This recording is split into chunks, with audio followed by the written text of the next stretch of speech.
Please round of applause, everybody in the chat, to our friend Bones, who will be telling us a little bit about preserving retro games through documentary featuring the Mother series. Hey everybody, my name is Bones. I'm director of Mother to Earth. Thank you for tuning into Preserving a Retro Video Game using Mother to Earth as a case study. It's a project I've been working on for a very long time, and I'm very excited to share some of the things I've learned. So what is Mother Earth? First of all, it's a documentary about the 25-year history of Earthbound Beginnings, or Mother in Japan. It was an RPG that was set to release in America in the early 1990s. It was fully localized from its Japanese release in '89, promptly canceled, and then ultimately ended up getting online, and everybody got to play it there before it was released in 2015 on the Wii U Virtual Console due to fan demand. So this film kind of covers the whole scope of that, from localization to cancellation to leak, etc., all the way up actually into current day, as some of those prototypes are still being found and surfacing various places, including one here in Portland.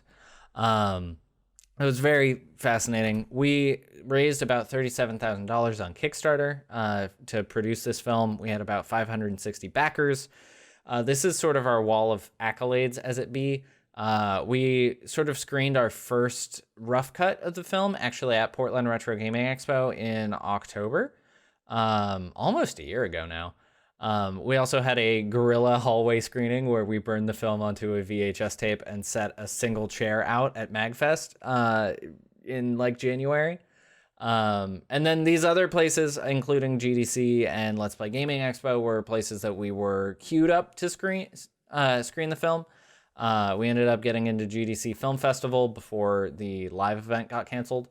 But you know, I'm actually really just happy that we even got into these in the first place, because I mean, it's pretty it was pretty exciting. We're also releasing digitally this month. I didn't tell Will this. I didn't put it in the PowerPoint when I sent the preview, but yeah, we're releasing this month digitally. So check it out. We have pre-orders mothertooearth.com. We're on Twitter at mothertooearthmv. That's something that I'm really excited about, because we've been working on this project, I think, doing the research since 2014. Now, as far as things I've learned from the project, the first thing that is incredibly important to talk about is archiving your work.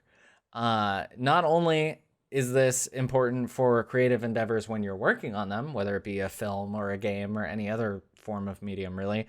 I feel like, especially as somebody who's very deep into games preservation, I find it very helpful when developers find a way to archive as much of their work as possible, just so that ultimately it's in a place, it's backed up, it's safer than throwing some of that stuff in the trash.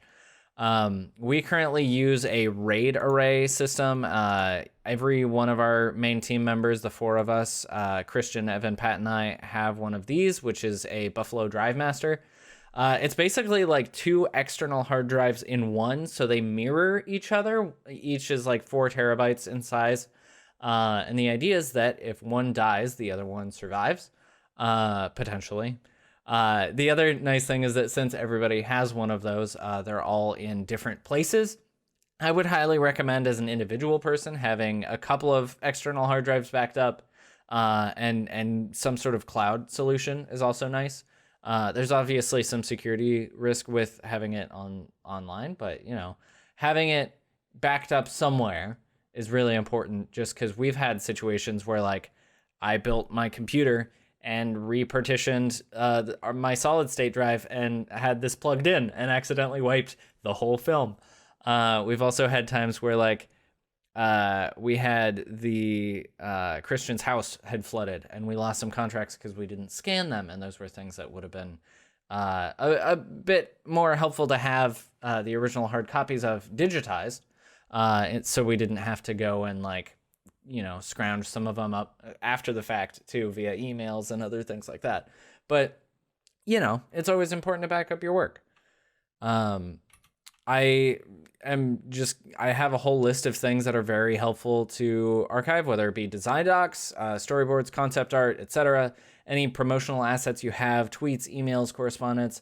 Communication actually is really important to document. I've had times where people have given me permission to use certain content within the film that we had via email as written notice. And if ever Nintendo comes knocking at our door and is like, oh, what are you doing? We can show them the receipts or whatever. But that stuff is really important to have archived for stuff like that. You never know when it's going to come back up. Versions of your website, drop that stuff into Wayback. It's helpful. Sometimes the log line that you write on your website ends up being the strongest log line you have. And so if you're trying to, elevator pitch it, it's really nice to have stuff like that just lying around. Trailers, gameplay footage, literally everything else. This image of Wario, you're probably wondering why that's there. This was in the folder on our drive from 2014, and I don't remember what it was for, but it's serving a purpose now, which is staring at you intimidatingly as I give this a little furthering the point is that some of this stuff can come in handy later for reasons unknown. Crowdfunding and budgeting was something that we talked a lot about. We had to do a lot with we raised $37,000 on Kickstarter, which is it's ridiculous. I did not expect to get nearly that much. But if you are looking to crowdfund, here are some helpful tips. Excel, absolutely your friend. Google Sheets, I'm not a huge fan of. I don't like web apps generally. I like having it local because that for me is helpful with just having a more stable program. But Excel, having a spreadsheet is incredibly helpful. I usually would recommend creating a plan A, plan B, and plan C for your budgets. I would shoot for the moon, have one that you're like, okay, this is all the bells and whistles I want.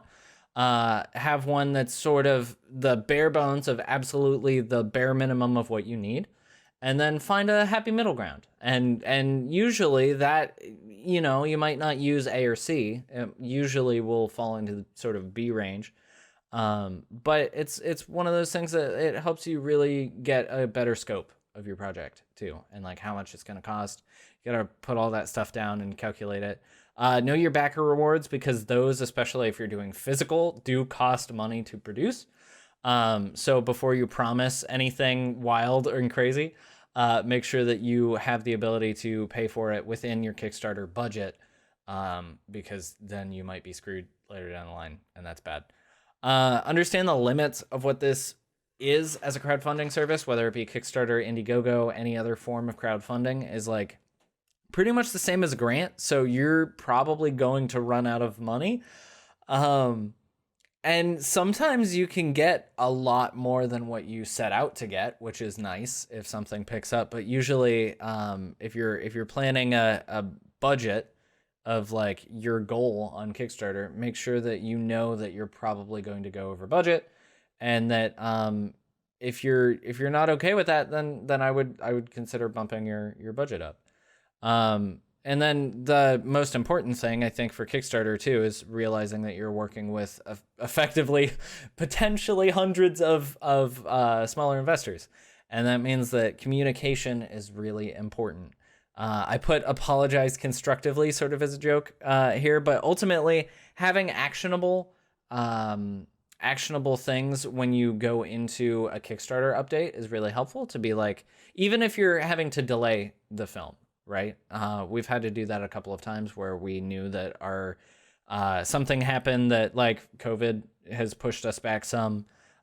We had Hurricane Irma push us back. We had a Japan trip we didn't plan for or budget for, which again, we had to pay out of pocket because we didn't really account for it. That sort of stuff. We basically had to go to people and we're like, hey, we need more time. But here are the things that we're doing that are justifying why we're spending that extra time. I think that that's a really important bit to keep people not off your back, but to just transparency is really important. I appreciate transparency as a backer and as somebody who's running a project, because I feel like it's important to be honest, and it's important to address where you've been, where you are, and where you're going. Interviews. The bread and butter of this documentary process.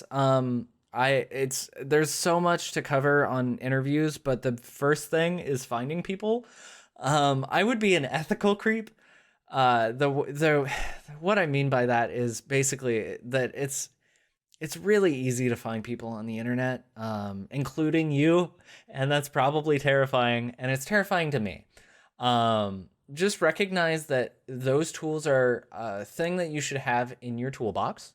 However, also recognize that that comes with a lot of power, and that you better not misuse that or creep people out, because that can be really off-putting, and it can sometimes jeopardize a project. Like if you really need to book an interview and you don't get it because you're, going through weird back channels in a way that makes other people uncomfortable, then that can be a problem. Interviewees are people. That's something that goes both, in finding people, but also in the interview process. I know that, like, for me, water, incredibly important if I'm doing an interview where I'm talking to people for a couple of hours. So make sure to bring a bottle of water for them. Just treat them like people. I feel like it's really easy to generate conversations when you are going in to interview somebody, especially if you're doing it for a project like this. In this case, I knew all about Phil Sandhop's work. I was very, very excited to meet with him, and being able to talk about those sort of like interests of background was something that was very easy to connect to. But I think that that's something that, sometimes takes a little bit of work, opening people up, and just treating them like people usually is like, can be a little bit less sterile that way. Make sure to do your research so that the questions that you're asking aren't ones that are not relevant. Sometimes it's important to say things that are sort of redundant, or that ask questions that interviewees have gotten a lot. And I stand by that mostly because sometimes your audience just needs to hear those, the groundwork questions. But that said, I would probably make sure to do your research so that at the very least the questions you're asking are things that this person would know. And if you have some questions that are maybe offshoot that they might have something, you can, toss them out in the wind. But ultimately, just doing your research is really important to get to know the person better before you go in for an interview, and compile a list of all the things you want to ask, and etc. Warming people up is also really nice.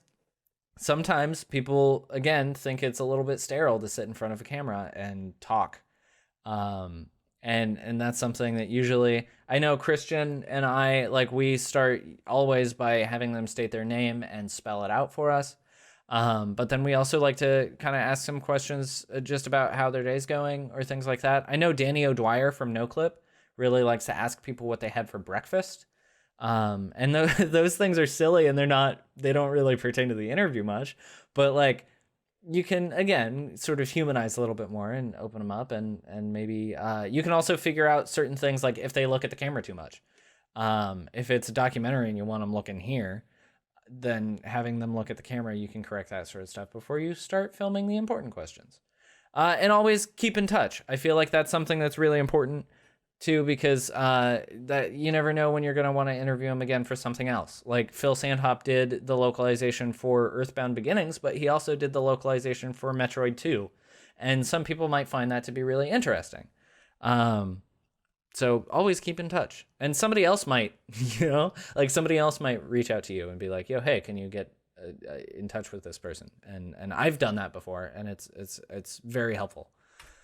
Festival and screenings, I won't talk about this too much because, again, most of our screenings fell through. But ultimately, the three things I would touch on are not being afraid. Sometimes things do cost money, and that's a pain, and that, sometimes you have to pick and choose. I know I certainly wouldn't be able to afford every festival if it wasn't for, budgeting. Pick events that suit you. I definitely think that the knowing your audience too is also really important, and it ties into this a lot. That, like, we primarily picked conventions because we knew the people that were wanting to see our film were people who were going to gaming conventions, especially retro ones, covering a lot of retro games. A lot of those people will sit in at a panel and watch a screening. And then also staying motivated. This is something that we worked on this project for, again, with 2013, 2014 for research, 2016 to now for filming and editing and production of the actual film. And it's really hard to stay motivated. Um, Make sure to establish a time frame of like when you want your project to be done, how long you feel like is feasible to take, and I would break it down into chunks. So like we need to have the interviews done by this time. Here are the flights that we need to schedule if you're doing it that way. Here's like, it sort of like gets more granular the closer in you look at it. And that's really helpful for establishing a time frame and keeping you going based on task work. Making sure that your schedule is conducive if you're like me and you're doing a film or a game outside of work. Make sure to like recognize when you do work best. If that means staying up late, like as long as you get good sleep is what I would recommend. I usually work really well late at night or early in the morning, so as long as I either stay up late or get really good sleep and go to bed early, wake up early, I usually do work better. And again, yeah, sleep is really important. It's really important. I have burnt myself out staying up too late too often, and especially working from home, which we're all doing right now, or a lot of us are doing right now. It's difficult. So, anyways, thank you so much. If you have any questions, feel free to reach me at any of these little points here. I've got my email, I've got the Mother Earth email, social media handles, etc. Feel free to check out the film later this month. That's all I'll say. Thank you so much for tuning in, and hope you all have a wonderful rest of your talent talks. Thank you, Bones. Everybody, clap, clap, clap, please. Yes. That was so good. I think it's really, really interesting to be able to hear the lessons learned from those kinds of projects. And I also think something that's so fun about Talent Talks is that everything that we usually talk about is cross-disciplinary, where I think a lot of people should apply these things when they're making games as well. Does anybody have any questions for Bones? Bones is in the chat right now, so if anybody has any questions and wants to type them out, I can read them out loud and read responses out loud. All right. We do have one question. Have you discovered something only to find out that it was lost due to digital rot? Was there anything in the Mother to Earth documentary, Bones, that you had something going on and because something sat for too long, it corrupted or anything like that? Okay, so Bones said, with regard to digital rot, we've had some lost save files due to dead batteries. Classic. And most recent SNES Earthbound prototypes had problems decompiling music due to bit rot. That makes a lot of sense. I think I just played of course it's not as old, but I just played my cartridge of Dragon Quest III lately on the Game Boy Color, and I was actually very surprised at how well it held up, because I've seen Pokemon Gold and Silver carts go down.